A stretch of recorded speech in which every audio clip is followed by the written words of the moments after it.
Okay, welcome back to week 4 of our Career Kickstart Bootcamp for GGU Law graduates. I'm Suzanne Aronowitz, and I'm happy to be with you again this week. If you haven't printed out the worksheet for today's session, I do encourage you to do that. It has some helpful checklists, and I'll be referring to it during the program today. So let's take a look at what we've covered so far. In our prior sessions, we took stock of your job search needs to get ready for the job search. We identified your ideal job and target market. We explored the value of professional relationships and strategies for building your network. And as a reminder, if you missed any of these sessions, you can watch the videos on the LCD YouTube channel. Today's session, well, and here, just to give you a sense of where we're going, those are our final 2 sessions after today. Sorry about that. So today's agenda, we'll be focusing on defining your brand and what we mean by your brand. Next, we'll explore how to use your job application materials to support your brand. After that, we'll discuss strategies to ensure that your written communications support your professional image. And then we'll spend a good amount of time discussing how to manage your online presence and how to use social media to enhance your professional identity and your job search success. And then we'll wrap up the conversation with some suggestions about how to make sure your in-person interactions match the professional image that you are cultivating. So let's do a quick check-in on the homework. I don't need to read all of these tasks to you. Hopefully you all were able to tackle some of the items on the list. If anybody is willing to share any observations or successes or questions about the homework, I encourage you to do so using the chat box, which you can activate just by moving your cursor either up to the top or the bottom of your screen to activate the chat window. Also, as a reminder, that's also how you can activate the Q&A box. So if there are any questions along the way in today's webinar, please raise your hand or ask a question, and I'd be happy to answer your questions. Okay, I'm not seeing anyone checking in about the homework. Hopefully you guys are staying on top of this stuff and incorporating it into your job search routine. So let's move forward and take our first poll. Here we go. All right, when you send cover letters to apply for jobs, do you use the same, well, let's do the poll and then I'll share some great feedback we just got from one of our participants. So when you send cover letters to apply for jobs, do you use the same template letter you used in law school? Do you use a new template you recently developed? Do you write each letter from scratch? Or it depends. I'll just take a moment, and while you guys are voting, I'll share some good feedback. One of our participants attended a CLE course and met some great new people. Fantastic.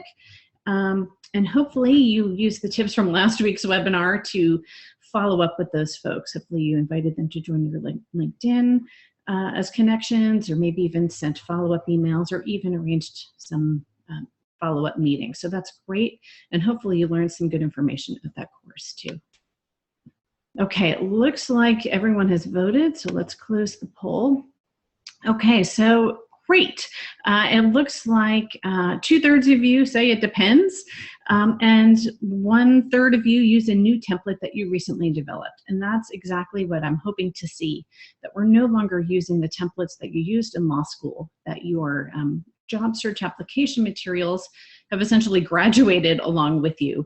And we'll talk a little bit more about that today, and I'll offer some tips and strategies to make sure that the materials you're sending to employers are really presenting you in the best possible light. Great, thank you for participating in that poll. Okay, so let's talk a little bit about brands and what we mean about brands.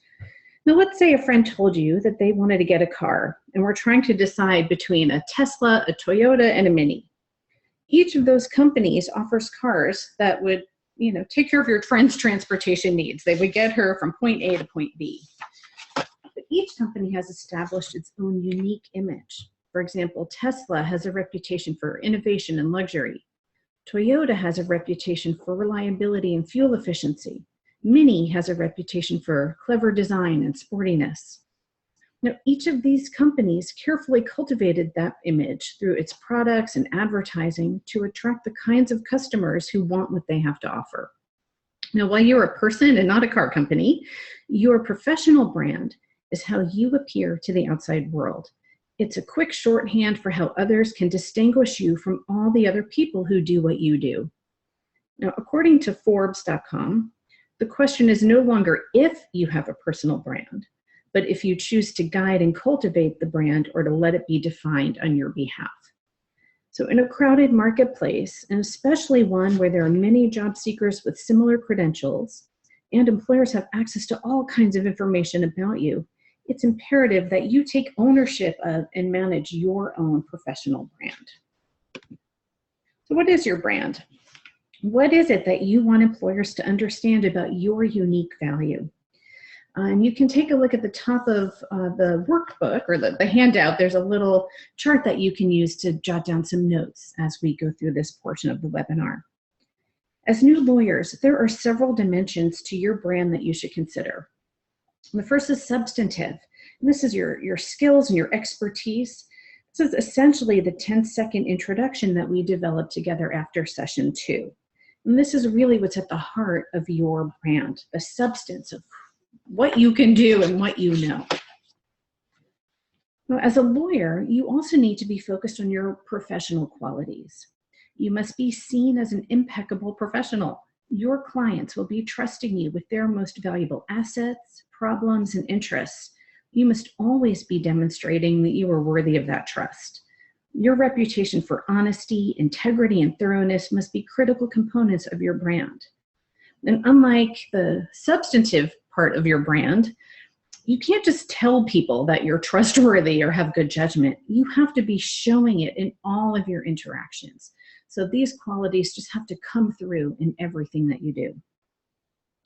And then as new lawyers, you also need to be mindful of where you stand in this moment in time. Do you still see yourself as a student? Do you feel like you're in this limbo between student and lawyer? It's time to step into your role as a lawyer and present yourself accordingly. And I want to be clear, for those of you who are not yet licensed, I'm not suggesting that you engage in the unauthorized practice of law or that you somehow misrepresent your credentials. But what I am saying is that you need to have confidence in and own your professional identity now and not think of it as something in the future tense. So have a clear narrative that demonstrates your brand. And if you have multiple areas of interest, having a clear and consistent story can unify these different themes. So this is kind of taking that 10-second interview we've talked about and taking it a step further to be able to have a way to describe that to other people. How did you develop your interests? Have some examples that show the professional qualities and use words that show that you have stepped into this role of either lawyer or soon to be lawyer. Now, with this notion of your brand in mind, it's time to take a fresh look at your application materials. As you read through them, ask yourself, does this sound like a law student or like a lawyer? Am I communicating my brand effectively? And you might have a trusted colleague review your materials and ask them the same questions. If they were an employer receiving your materials, would they be convinced to bring you in for an interview? What conclusions would they draw about you based solely on your current application materials? So let's spend some time with each of the job search documents, and I'll give you some tips about how to apply these strategies to the particular document to support your professional brand. Now, I won't be spending time on the mechanics or fundamentals of formatting your documents. If you need help with that, I encourage you to use the handouts that are available through Law Career Development. So take a look at that resume of yours and read it with fresh eyes. If a stranger reviewed it, would they be able to describe your brand or career goals just based on what you've listed on the page? If not, here are some ways to clean it up. First, you want to take a look. Does your resume still describe you as a JD candidate? If so, remove that word candidate if you've graduated. And take a look at the dates of your prior affiliations and employment. Make sure everything is up to date. Do you still include lots of college activities? If so, I would recommend deleting those or most of those to create some space to add your current professional activities, such as bar association involvement and pro bono activities. You want to look like a lawyer or almost lawyer rather than a former student. Now, it's fine to include some of the activities from when you were at Golden Gate, especially if they're demonstrating leadership. You just want to be clear about what it is you're communicating by including those items. For example, you could use your specializations and student groups effectively to communicate expertise or interest in a particular practice area. But if you have affiliations associated with several different practice areas, for example, a specialization in criminal law, membership in the Environmental Law Society, an externship with the Women's Employment Rights Clinic, having all of those different subject areas could be confusing to prospective employers. The same is true for competing bar association activities. Now, if you do have multiple interests, I would recommend having different versions of your resume and kind of assign a different flavor to each of those resumes. So maybe you put all of your criminal law affiliations and activities on one resume and all of your employment law affiliations and activities on the other, so that each one has a distinct brand or flavor to it. Next, I want you to look at the verbs you're using. Are they strong, active verbs? Eliminate the word assisted and instead use active verbs to describe your responsibilities. Use a variety of verbs to showcase the wide range of your skills, and especially those that are central to your professional brand. You might go back to the worksheet you did after session 2 where we talked about how you want to use your skills to help your clients. Those are the kinds of words you want reflected in your resume. Now, do you use jargon and abbreviations? Make sure your audience will understand this shorthand. Don't be afraid to cut out details from older experiences. If they're cluttering your resume, it will be hard for a future employer to understand your current brand. And if that makes you nervous, you might consider having a master resume that you keep on your computer. You never distribute that, but you have all of your experience and skills there, and then you can just pull out the individual items that you need for the particular resume that you're working on. Now, have you added descriptions to document what you've been doing since graduating from law school? You want to list significant pro bono, contract work, part-time positions, and bridge fellowships. Create a professional activities section at the bottom of the resume to list your bar association activities and CLE programs. And for those of you who have already passed the bar, make sure you're including your bar membership on the resume. I usually get a lot of questions about that. So here is what it can look like. I recommend for those of you who are brand new lawyers to put this at the top of the resume so it's a clear signal to employers that you've passed the bar. Once you have some attorney jobs or job titles on the resume, you can drop your bar membership down to the bottom and incorporate that into your professional affiliation section. And for those of you who have not passed the bar on the first try, or if for whatever reason there was a gap between when you graduated and when you sat for the bar exam, you could always leave the dates out and just say State Bar of California, member, present. So let's see, somebody just had a question. I had a brief but irrelevant career track before law school. Should I eliminate that history or at least take out the smaller jobs? I'd probably take out the smaller jobs. Even if something seems irrelevant, the fact that you've worked and had professional history is important to employers. Nobody wants to be your first employer. And it does answer questions about what you were doing before law school. I just might try to consolidate some of those positions if it was a series of lots of little jobs, because you don't want that to clutter up the resume. So there might be some clever ways to consolidate them into 1 or 2 listings to account for that period of time. And that would be a great question to chat with the counselors at Law Career Development if you have questions about kind of the specific execution for something like that. But thank you for sharing that question. Hopefully that answered it for you. Okay, so now once you've updated your resume, it's really important to get feedback. So you want to share your document with others in your network and on informational interviews and with the counselors at Law Career Development, and ask them, can you tell what kinds of jobs I'm seeking? In other words, is your brand coming across on your resume? Based on what I've communicated, what positions do you think I'm qualified for? What do you think my strongest credentials are? Is there anything confusing on my resume? This is a great opportunity before you submit your resume for jobs to clear up anything that might confuse future employers. And I also recommend asking, is there anything you expected to find but didn't find on my resume? This could just be a simple omission, and it's a good reminder to add things that you do have. And if there's something you don't have, then this is something you want to fill. So remember when we talked about filling gaps in your credentials back in session 2, you want to add this item or these items to that list, and maybe do some brainstorming with your professional colleagues on ways to fill those gaps. So when you're submitting your application, you are presenting the whole package of what employers expect to see. Now, for most of you, a one-page resume is still the best bet for an entry-level position. And there are, of course, exceptions to that rule, particularly for those of you who have a technical background and are seeking patent law jobs. They'll want to see all of your technical background. For those of you applying for competitive fellowships, where you must show both your commitment to a particular cause and very specific skills and experience, more than one page might be appropriate. And if you have had a significant pre-law school career, that might be appropriate to have a 2-page resume. But again, we want to be mindful of the brand, and we don't want to confuse employers and have them think you're still emotionally attached to the old work you used to do. We want them to see that you are committed to this new path that you're on. So again, for these judgment calls, ask your network and ask the folks at Law Career Development for their feedback and guidance. So let's talk about cover letters. Your cover letter is a unique opportunity to speak directly to your prospective employer.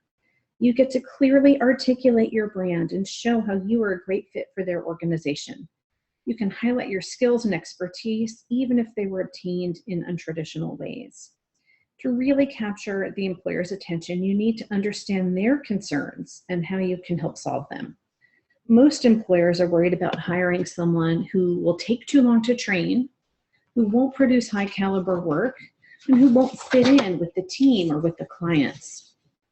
So the secret to earning an employer's trust is to show them that you know how to get the job done, that you share their value for top-notch work, and that you will be a strong contributor to both clients and coworkers.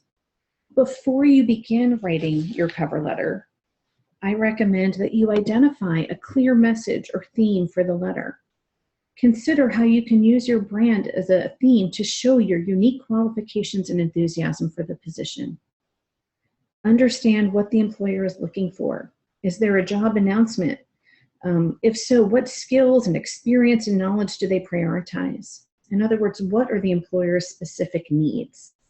And then use examples that show them you have the skills and knowledge to help the employer with what they need most. Use the same language that the employer does so that they can easily recognize your credentials. And once the letter is drafted, review it for style and voice. Make sure this sounds like you. And I actually recommend that you read it out loud before you submit it to identify run-on sentences, repetitive phrases, or just phrases and expressions that you would never use in real life. You want to make sure this sounds like you. Now for your references, you want to start thinking about who you'd want to submit, and probably you've started thinking about this already. Most employers will ask you for references, either at the application or at a later stage in the process. So you want to be prepared with those names and with their contact information. And you want to think about the qualities you are trying to communicate and who can help you do that. So when we talked earlier about your brand and those professionalism qualities, sometimes these are things that are hard for you to talk about, but these are opportunities where your references can make observations about you and share their impression of your professional qualities. So think about what qualities you're trying to communicate and who in your network can help you do that. Use a combination of references who can add different dimensions to the picture of you while being consistent with each other. These people need to speak about you in very specific and very glowing terms. So if if you're choosing between two former supervisors and one is very low key and tends not to praise anybody, maybe that's not the best person to use here. You need people who can really speak about you in glowing terms. You do want people who can discuss your current abilities and work, and this will help support your brand. So part of that means staying in touch with people regularly. You want to give them an updated version of your resume and seek their feedback and suggestions for your search and your goals. Let them know when you've supplied their name for a particular job, and let them know what kind of job it is, maybe even share the job announcement with them. So this helps them prepare and organize their thoughts so that they are ready to offer a really fantastic, glowing recommendation when they're called by the future employer. Now, in terms of writing samples, again, you want to be strategic. Because you want your future employers to see you as attorneys, I recommend avoiding using school assignments, especially your 1L writing and research papers or your 2L appellate advocacy assignments. You want to use work from the real world, and you want to make sure that the writing sample reflects your current abilities. Now, if you do use something from the real world, you want to check with your prior employer to make sure that you have their permission. You want to be careful not to inadvertently share something that was privileged or work product or something that was not expected to be revealed to a public audience. And if you don't have anything, consider crafting a new writing sample to support your brand. Write an article that provides legal analysis on a topic in your area of expertise. You could even ask your networking contacts for ideas. And after you write that article, you might even consider submitting it to the legal newspaper or to a blog or a newsletter for publication. And that makes it a really outstanding writing sample to be able to share with an employer something that you recently published. If possible, try to match the writing style of the job. For example, if you're applying for a litigation position, use a brief that showcases your legal research and advocacy skills, ideally in that area, that subject matter. I do want to say a word about online application systems. As someone who has been on the receiving end of applications submitted through these systems, I do have a few tips for you. The first is to be careful when you're filling out those online forms about capitalization and spelling and punctuation. The future employer sees all of that, and the forms that are generated from the systems are hard to read as it is. And if you are typing in answers that are a mess to read, it doesn't help create that brand of professionalism. You also want to be complete with your answers. Don't just type in "see resume." You may find that you're doing some cutting and pasting from your resume, and in that case, pay attention to formatting and any weird spacing that might creep into these online forms. Make sure that there are no discrepancies between what you put on the application form and what you've listed on your resume. If there are any differences in information, differences in date, in job title, in employer, whatever it is, those become red flags for employers if they notice those discrepancies. Pay attention also to the rules in these systems. They're usually specific rules. If they're asking you to upload documents, pay attention so that everything gets uploaded and converted to their system smoothly and cleanly. And then see if the systems where you've uploaded your applications have some kind of system to monitor the status of your application.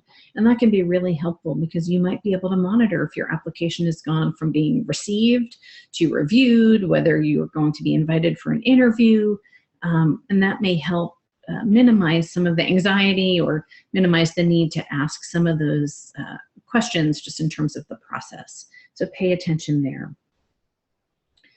Now, before we move forward and beyond the discussion of applications, I just wanted to pause to see if anyone had any questions about applying this idea of your professional brand to your job applications. So I'll pause for just a moment. If you have a question, please use the Q&A or the chat feature.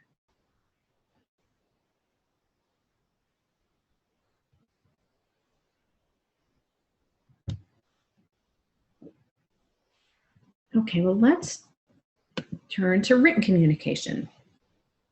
And we'll actually talk not just about written communication, we will also talk about using social media and paying attention to your personal presence as ways to communicate your brand to employers. Now, in many cases, your written communication is both the first introduction an employer or networking contact will have to you and the last word after they've interacted with you. If you execute them well, your written correspondence will support your brand as an articulate professional who is a strong communicator. Now, I know you've heard it a million times, but you must avoid making errors in spelling and grammar. Employers are inundated with applications, and they'll take any opportunity to remove candidates from the pool.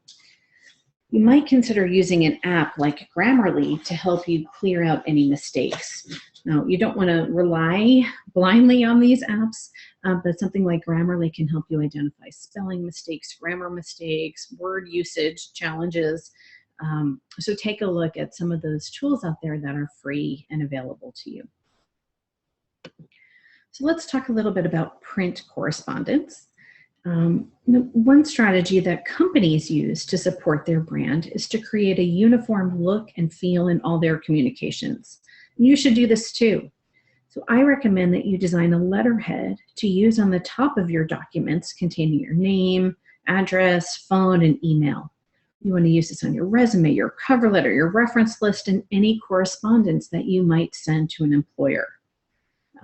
You want to use one font that is consistent through all of your correspondence. And so as you see on the screen, I included 3 different versions of the letterhead that this candidate, Jane Smith, could use. You can use any of these for you. You can design your own, but the idea is that it's clear and consistent on all of your documents. You also want to pay attention to the tone that you use in your written correspondence. In most cases, it should be formal, professional, and cordial. Okay, you want to sound like a lawyer. Now, in email correspondence, there's some specific areas I want you to pay attention to. And the first thing is that I don't want you to let the informality of the medium of email to enable you to cut corners. You have to pay as much attention to your email as you would to a written letter. So first, you want to make sure your email address supports your brand, and your brand is you. So make sure your name is included in your email address so that employers and others can readily identify the source of the email. When you start an email message, you want to have an appropriate greeting. And unless you have a close relationship with the person you're writing to, I still recommend you would start with either Dear Ms. or so-and-so or Dear Mr. So-and-so. I also recommend that you use an effective subject line to clue the person in as to what the nature of your email is.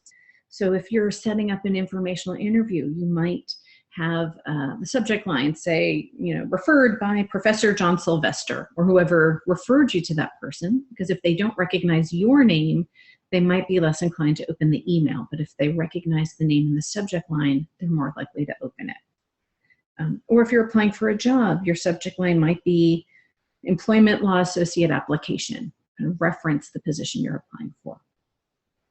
In your email message, use relatively short paragraphs and insert a space between them. Include any action items, like a request for an informational interview, in the first paragraph. You want to assume that people are not going to read all the way to the end. They might skim, but if your request for action is at the bottom, they are likely to miss it. I do recommend that you create a signature block that you use for all of your correspondence, and that can include your full name, your telephone number. You can include a link to your LinkedIn profile, your blog, or personal website, but realize that if you include those links, you are inviting people to take a look, which as a general rule, is a good thing, and we'll talk about that later in today's session. But you just want to make sure that anytime you're referring someone to those external sites, that you are doing a good job and that things are well executed on those sites. If you are attaching documents like job applications to your email, you want to convert them to PDFs first and clearly name each document to make it obvious what it is. Here's a little tip that I like to do. I recommend attaching the documents before you draft the body of the message, right? So open an email message, attach the documents first, then write your message, then add the recipient's email address last. And this will minimize the chance of you sending an unfinished email to that prospective employer or sending it without the attachments. And for more specific advice about email, take a look at an article I wrote a while back for the NALP e-Guide for Professionalism series. There's a link to that series in the handout, and I believe they have copies of the handouts at Law Career Development. But there's one specifically on using email for lawyers and law students. Now, there are times when, well, you know, we live in a digital age, but there are still times when it's desirable to send handwritten correspondence. And in fact, sending handwritten notes can set you apart and support your personal brand. It shows that you've taken care to create a unique message for your recipient. When writing a handwritten note, like a thank you note, use plain professional-looking note cards or note paper. Take care to write legibly and proofread carefully since you don't have the benefit of spell check. Handwritten notes following an informational interview are particularly effective, and they help create a personal tone and show a personal touch. You want to make sure that you're referencing something about that conversation, something unique, so that it makes it easier for them to remember you, and it shows the person you're writing to the value you got from their communication with you or their conversation with you. And here's an extra tip that I recommend at this time of year. Regardless of your particular religious affiliation, I recommend sending non-denominational season's greeting cards to your network of professional contacts in December. This is a socially acceptable way to put yourself on someone's radar screen kind of out of the blue and let them know that you've been thinking of them. I recommend adding a short handwritten message to the card with just, you know, a brief greeting or update about where you are in your progress. Make sure that the cards you're using are not specific to any religion and that they're a little bit mature. There are lots of kind of juvenile and cute cards out there, but I would try to find a card whose image supports your professional brand. With December just a month away, now is a great time to update your log of professional contacts to make sure you have up-to-date mailing addresses and start thinking about putting together those holiday cards. As you circulate in the legal community, you may find it helpful to have business cards. If you do, they should include your name, mailing address, phone number, and email address. You can print them inexpensively through a variety of websites, such as Vistaprint or Moo.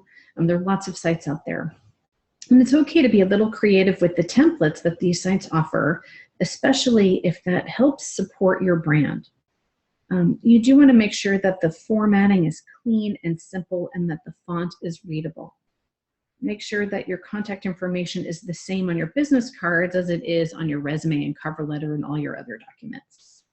And if you have a well-defined brand or niche, you can include that on your cards. So if you look at the examples on the screen, the one on the bottom has a kind of, this person's an environmental advocate. And so she actually includes that right under her name and uses a business card that has some plant life on it to suggest her connection to the outdoors.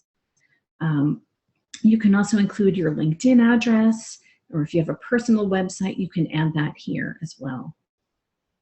Now, you don't need to have business cards, and if you don't have them, that's okay. Just get in the habit of collecting them from other people when you meet them and follow up those conversations with an email or with your contact information or an invitation to connect on LinkedIn. Okay, so now I have another poll for you. Let me launch that poll. Now, since graduating from law school, have you Googled your name? Take a minute and see if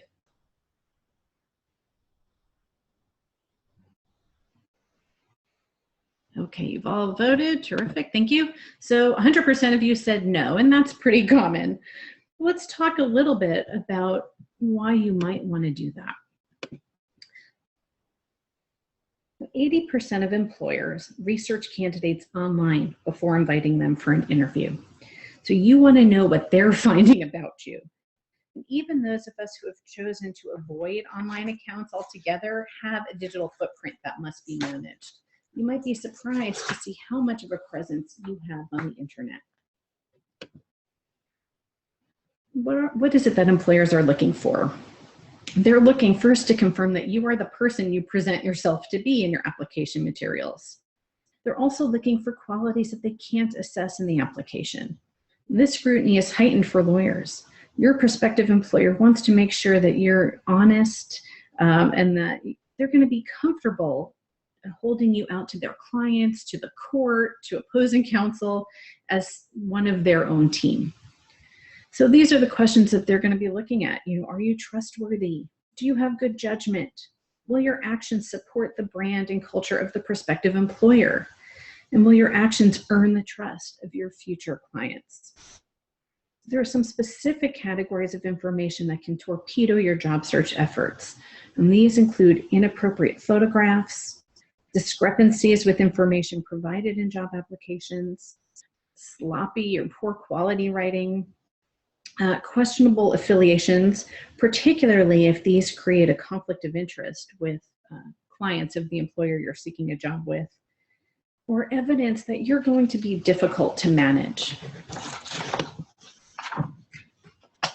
Now, most of you, I'm guessing, are not familiar with your digital footprint if you haven't searched it in a while. You really have to be vigilant about protecting your online brand on a regular basis. So I recommend every 3 months, search Google, Bing, and Yahoo because they'll all pull up different things. And search for all the configurations of your name. So if you use both a kind of a shorter nickname and a longer full name, use them both. Or if you use a maiden name and a married name, search them both. And I recommend when you do these searches that you go at least 5 pages into the search results to see what's coming up. Ooh, and I just, when you come up with your results, take a look and see, are there any problems? If there are, you want to, try to untag any photos of you. So, if you were tagged in photos on Facebook, untag those. If there's information that's within your control, you want to delete those accounts. And sorry, the screen should say delete or request removal of negative information. So if you don't control the website where some negative information about you appears, you might contact the owner to see if they would be willing to delete that information about you. You want to manage the privacy settings on your personal accounts like Facebook, Instagram, and Snapchat. But remember that anything you post could be found by an unintended audience. And you want to be cautious about future posts and online comments. Would you want to have to defend or explain those posts on a job interview? One of the best strategies after you've cleaned up whatever you find is to actually add a lot of current and positive information so that the balance of information out there is from you and supports your brand. And that's what we'll talk about next. Now, it's ironic, but if employers can't find a presence of you online, that may create as many red flags as a problematic digital footprint. Employers are expecting to find you. And so after you've spent some time auditing and taking care of any digital dirt that you found, spend your energy creating a positive online presence that supports your professional brand. And there are a wide variety of strategies to do this. Choose what makes the most sense given your time, motivation, and ability to execute. So the first is a personal website. And some of you may choose to maintain a personal website where you include an online resume, a portfolio of your writing and other work, links to interesting articles and resources, and possibly a blog to share your expertise and reflections. And there are lots of low-cost website builders like Weebly and Squarespace, so you don't even need to know HTML to design something that looks pretty polished and beautiful. If you do this, consider purchasing your own domain name, which is not particularly expensive. And so you might use your own name as your domain name. So for example, my domain name is SusannaRonowitz.com. You want to include a photo of you. Maybe take a look at other websites out there to get some ideas of what you like. If you choose to include contact information, be careful about that. So you might not want to include your home address on your personal website, but you should include an email address or some way for folks to contact you. I also recommend you consider writing a blog, and this could either be a freestanding blog or part of your personal website, or maybe you simply contribute blog or articles for somebody else's blog as a guest blogger. This is a great opportunity to develop and showcase your unique voice and knowledge. It's a way to educate and inform readers. You might also use it as a way to showcase others' ideas, and that always makes you look good when you're making other people look good. And you might also, I also recommend when you do post new content to your blog that you share updates via your other social media accounts. So if you have Twitter or LinkedIn, you always want to send messages out there to point people back to your blog or your website. I recommend you take a look at Twitter. So for those of you who are thinking a blog is too much content to generate, Twitter is nice because you only have to come up with 140 characters. So, a sentence at a time. And I do recommend you have a presence on Twitter because a lot of employers are on Twitter, and that's where they will often post jobs or post a little alert that they're about to hire. It's also a great way to follow employers so you can see what they're up to, what their victories are, what they're most proud of, what they're focusing on. And then you can also search Twitter or use hashtags to pull information that's in your area of interest. So, you don't have to generate a whole lot of content on Twitter if you're not up for that challenge, but even sharing interesting articles that you've read with your network can be a way of creating a footprint and showing people what you stand for. Now, if you choose only one platform for your social media activity, I recommend that it be LinkedIn. With over 430 million members, it is the most commonly used online resource of the professional community. It has an extremely high search engine optimization, which means if you have a LinkedIn profile, when people search for you on Google or one of the other search engines, your LinkedIn profile is going to come up at the top of the search. Now, if you're not on LinkedIn, your absence could actually damage your credibility, and you're relinquishing one of the strongest tools available to creating a strong and professional brand. So LinkedIn is a great way for you to articulate and support your brand, showcase your credentials, connect with your network and expand your network, identify potential employers and contacts, and stay current on developments in the field. So let's review a few tips on how to develop an effective LinkedIn profile. First, you should have a photo. And it should be a photo that's current and shows you in a professional light. You should be wearing professional or business attire. I remember a few years ago, we had a student who had taken a professional photo when she was at a wedding, and she was wearing a strapless dress, and the way that the photo was edited made it look like she was topless. So that was not a way of supporting her brand as a burgeoning professional. Now, make sure there's nobody else in the picture with you. You don't want to edit it where it looks like you've cut out the person standing next to you. You don't have to pay for expensive headshots. Just put on a suit, grab a friend, and ask them to take a picture of you with your cell phone. And you can even do this like in the library. It's nice having a row of law books behind you, or outdoors where there's some nice trees behind you. You just want a simple background that doesn't distract from you, but that might also support your brand. Have a compelling headline. So instead of, recent law school graduate, which is not very exciting, you want to have something that reflects your brand. Use your 10-second introduction as a starting point. For example, it could be legal professional serving startup clients, or immigration legal professional, or family law attorney. And update this when you become licensed. So to make sure that, if you're not yet a lawyer, but you will be soon, just make sure that your headline reflects that shift in your status. In your contact information, make sure that you include your email address and other ways that interested folks can find you. I also recommend that you use the summary effectively. So write this in the first person and describe yourself the way you want employers to see you. You don't need to be limited by your resume experience. Show the results that you've achieved for others. So, this is a way to really put out that narrative we talked about earlier and have, pull together all the different experiences in your background that have added up to the brand that you are trying to communicate to employers and other folks in your network.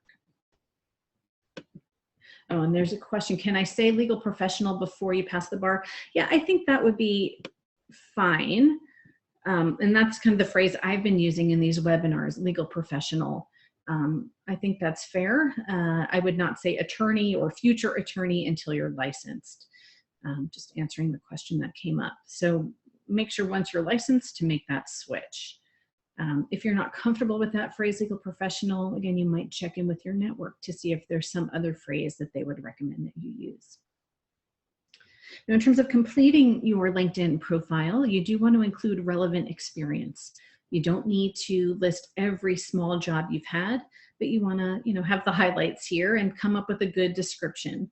You want these to be consistent with what's on your resume and to show employers what it is that you know how to do and some of the achievements that you've had. If you have a personal website or blog or Twitter account, you can link to your social media. And so it's nice to have all of those social media accounts kind of talk to each other and point to each other. If you've written any publications, there's spaces where you can link to those as well, and that's fantastic. I also recommend that you use the endorsement feature to highlight the skills you are using your brand to promote. So again, think about the skills we talked about earlier and list those, and then other people can evaluate you and endorse you for having those particular skills. I also recommend that you endorse others. There's some good karma out there when you can pat other people on the back, and maybe among your colleagues, you can be doing this for each other. I'm also a big fan of joining groups and following companies. These affiliations help to support your brand, and the messages you get through these connections will help develop your expertise and credibility. So this week, as part of your homework, if you don't yet have a LinkedIn profile, I recommend that you develop one. And if you do have one, take a look and make sure it's supporting your brand. And if not, make whatever adjustments you need to. Now, to benefit from the real power of LinkedIn, you want to harness the networking opportunities it provides to communicate with your existing network and learn about your professional community and foster new relationships. So here are some key strategies. Connect, send invitations to connect to your classmates, former coworkers and supervisors, professors, friends, and colleagues. As a regular practice, send requests to connect whenever you meet people at networking and other events. But when you do this, do not use that generic form that LinkedIn has. You want to type up a little message, maybe come up with your own little template that you use just to say a quick hello, let them know how you met them or why you want to connect with them. But you want it to be a personalized message. Join some groups. I recommend starting with the Golden Gate University Law Group. That's the GGU alumni community, and that is a great group for you to join. And then you'll also find lots of interest groups that are open to anyone. So if they match your interests, join them. If you're a member of a bar association, find their corresponding group on LinkedIn. And then share articles and resources with your networking groups. It's a great way to get your name out there and to be seen as a contributor. And similarly, when other people share links to interesting articles, read them. That's a great way to stay informed, and it upgrades the quality of the conversation you have with people as you meet them. The more you are staying up to date with developments in the field. Search your groups and networks within LinkedIn to identify people whose interests match yours. What words and phrases do they use to communicate their expertise? And what groups are they connected to? Use this information to inspire updates to your own profile. Consider contacting these individuals for informational interviews. And you can take a look at the webinar we did last week for guidance on how to set those up. Spend time daily on LinkedIn. Review the news feed, congratulate colleagues when they've had a success, invite others to connect with you and share interesting resources. Spending even 10 minutes a day can strengthen your network and your professional brand. And while social media is an unavoidable tool in supporting your professional brand, it is no substitute for old-fashioned in-person interactions. In last week's webinar, we discussed the importance of cultivating professional relationships. And with the remainder of our time together today, let's spend a few minutes making sure that the way you show up for these relationships supports the professional image that you're trying to convey. Now, according to some studies, people create an impression within 1/10 of a second of seeing a person. When people meet you, what do they see? Do your choices support your brand of legal professional? Does your appearance inspire confidence? If you were to meet a new colleague, would they be comfortable introducing you to their network based on the way that you are presenting yourself? How are other lawyers in your community dressed? How do they present themselves? Pay attention when you're at work and at bar association functions to notice how others manage their appearance. It's important to dress in a style that is authentic to who you are, but you may need to update that look to reflect your new identity as a lawyer or as an almost lawyer. At a minimum, your clothes and shoes should be clean and well-fitting and appropriate to the setting. And if you're not sure what's appropriate, ask for feedback from your friends, mentors, colleagues, and law career development counselors. Folks feel awkward offering that feedback out of the blue. So if you want it, you really need to ask for it, and then people will share their impressions with you. Now, does your communication style support your professional brand? Do you speak with confidence? Or does your voice trail up at the end of each sentence, effectively turning your statements into questions? Do you clutter your speech with ums and likes? Do your nerves take over whenever you speak to a group so that you can't articulate a complete sentence? You may have some important things to say, but if you don't get a handle on these challenges, you are undermining your own credibility. And while most of us worry about our skills as speakers, it's also important to spend time focusing on our skills as listeners. In fact, if you are so preoccupied formulating what you will say or ask next, you're likely to miss some really important pieces of information from your conversation partner. This problem only gets worse when we're nervous. So slow down and really listen to the person you're speaking with. Giving someone your full attention is one of the best ways you can build rapport with them. So take some time to work on your speaking and listening skills now. Consider doing some mock interviews with law career development or a trusted mentor and get feedback on how you're presenting yourself. Even better, record the mock interview and watch it to identify any challenges to your speaking, listening, or nonverbal communication. Until you're aware of the situation, you won't be able to improve it. Consider joining a group like Toastmasters to polish up your speaking skills and get feedback in a safe and supportive environment. Plus, you have the added benefit of expanding your network with the people that you meet there. You'll find today's homework in your handout, along with checklists for your job application materials and links to some of my favorite resources on managing your brand and your social media presence and your personal presence. So as a sum for your homework, I want you to clearly articulate your professional brand. Start with your 10-second introduction from week 2. Do you sound like a student or a lawyer? Do you convey a sense of professionalism? Next, read your most recent resume, cover letter, writing sample, and reference list. Do these documents support your brand? Is it the voice of a lawyer or the voice of a student? Make the necessary changes this week. Audit your digital footprint by searching your name on Google, Bing, and Yahoo. Set a calendar appointment to do this every 3 months. Take whatever efforts are necessary to clean up problems that you may find. Update or create your LinkedIn profile. Join at least 3 groups on LinkedIn and send 5 personally tailored invitations to connect. And spend 10 minutes a day reviewing updates, congratulating others, and reading the articles you find on LinkedIn. And get feedback on your personal appearance and speaking style. Consider joining a group like Toastmasters. So as a recap, we learned today how to articulate your professional brand and the importance of using all of your communications to support that brand.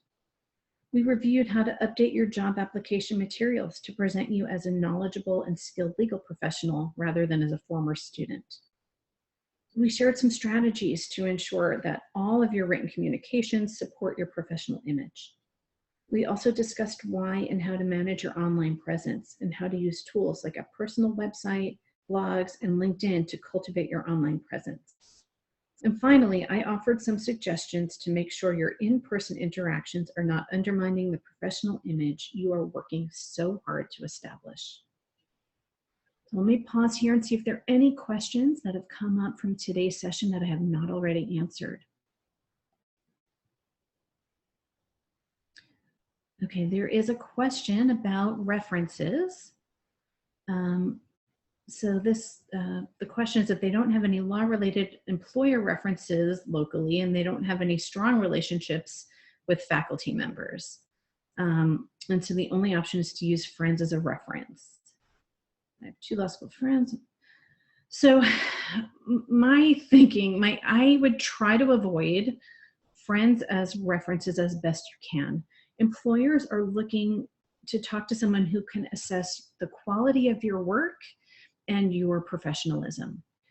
So if those colleagues have had an opportunity to review your work, they've seen you in work settings, and can offer that kind of reference, then I would use them, but I would also make it a priority to get yourself into situations where you are doing work for others, whether it's pro bono or contract work or bridge fellowship, something where a current attorney or can supervise your work and offer a very credible reference. Obviously, you have to work with what you've got, but that might be something to brainstorm since that's such a unique situation. I would encourage you to brainstorm with a counselor at Law Career Development about ways to do that. If you did any clinics or externships in law school, the folks who supervised you there could be very helpful in terms of offering a reference. If you did well in a particular class where you participated, that may be an opportunity. And if you're worried that you haven't been in touch with those professors in a while, send them those holiday cards, send them an email, go visit them on campus, rekindle those connections as best you can. But I would encourage you, and I know this is a quick answer to that particular question, so work with your counselors at Law Career Development to brainstorm some specific options for you. But thank you for raising that question. So next week's session, we will focus on acing your job interviews, and we'll talk about keys to effective preparation. We'll identify strategies for different interview situations, such as in-person interviews, group interviews, phone interviews, and Skype interviews. You'll learn how to use your brand to craft winning answers to those tricky interview questions, and you'll develop a clear game plan on when and how to follow up after the interview. So that's all we have for today. Thank you for joining me for today's session, and I look forward to seeing you next Monday at noon for our next boot camp session. Thank you so much. Bye-bye.